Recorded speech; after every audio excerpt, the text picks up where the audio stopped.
Semuanya, perkenalkan nama saya Nabila Khairunisa dari Reguler D DG 4. Di video ini saya akan menjelaskan ringkasan karya ilmiah dari kelompok saya yang berjudul ketidaktersediaan fasilitas navigasi yang memadai sebagai penghambat mobilitas mandiri tunanetra di kawasan perkotaan. Nah, jadi alasan utama kami mengangkat topik ini tuh karena masih banyak banget tunanetra yang kesulitan untuk bergerak secara mandiri di lingkungan perkotaan. Nah, fasilitas-fasilitas yang disediakan pun kayak braille box atau jalur kuning di trotoar itu tuh masih banyak banget yang rusak atau malah dipasang sembarangan, kadang malah mengarah ke pohon-pohon atau ke tiang-tiang. Nah, dari situ tuh makin bikin tunanetra itu jadi lebih bahaya dan justru membuat mereka selalu bergantung akhirnya pada orang lain. Dari situ, kami merumuskan dua pertanyaan. Pertama, apakah alat bantu lama kayak white can dan braille box itu masih cukup membantu? Dan yang kedua, bisakah teknologi seperti sensor dan suara diintegrasikan dalam sebuah alat bantu, misalnya lewat kacamata pintar? Nah, tujuan penelitian kami ini ada dua. Yang pertama, mengevaluasi alat bantu konvensional. Lalu yang kedua, untuk merancang perwarupa kacamata pintar untuk alat bantu navigasi tunanetra. Harapan kami, alat ini tuh bisa membantu tunanetra lebih aman dan aman saat beraktivitas di luar rumah. Metode yang kami gunakan untuk pendekatan yaitu pendekatan deskriptif. Kami mulai dari studi literatur, lalu bikin survei yang mana sekarang sudah diisi oleh 87 responden. Dan juga merancang perwarupa kacamata bernama EcoSight yang nantinya akan kami uji coba. Analisisnya bersifat kuantitatif dan deskriptif. Nah, dari hasil survei, white can itu dinilai cukup membantu dengan skor rata-rata 3,42. Nah, yang braille box itu juga dianggap membantu, tapi masih banyak kekurangannya.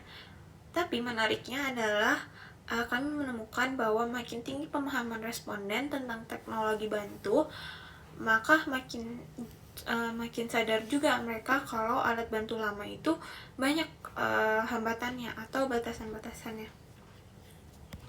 Nah, hambatan-hambatan itu di lapangan tunanetra itu harus banyak menghadapi berbagai tantangan. Contohnya nih, kayak trotoar yang ngerata atau jalur braille box yang rusak dan gak ada petunjuk suara. Terus informasi kayak yang informasi publik yang tersedia itu juga cuma dalam bentuk visual. Belum lagi sikap masyarakat yang biasanya kadang kurang peduli. Semua ini tuh bikin mobilitas tunanetra menjadi semakin sulit untuk lebih mandiri. Makanya kami mencoba untuk menawarkan solusi lewat kacamata pintar EcoSight. Ini adalah kacamata pintar yang dilengkapi dengan sensor dan kamera yang dapat mendeteksi rintangan dan memberikan suara peringatan gitu. Harapannya, alat ini tuh bisa membantu tunanetra bernavigasi tanpa harus ditemani oleh orang lain ataupun pendamping. Kami juga menguji coba EcoSight ini ke beberapa pengguna. Sebagian besar dari mereka itu bilang kalau mereka suka dengan fitur audionya dan merasa sangat terbantu.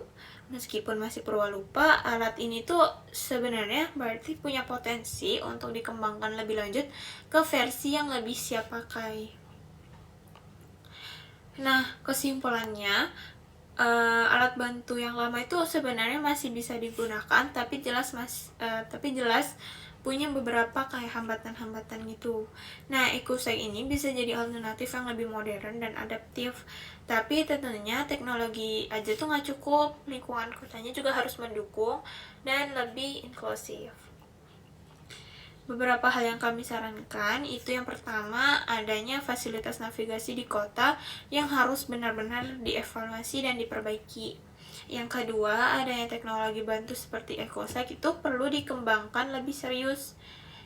Dan yang ketiga, edukasi publik juga penting, biar makin banyak orang yang peduli terhadap kebutuhan disabilitas. Berikut penjelasan dari saya, semoga video ini bisa menambah wawasan kita, khususnya soal pentingnya aksesibilitas bagi tunanetra di ruang publik. Terima kasih sudah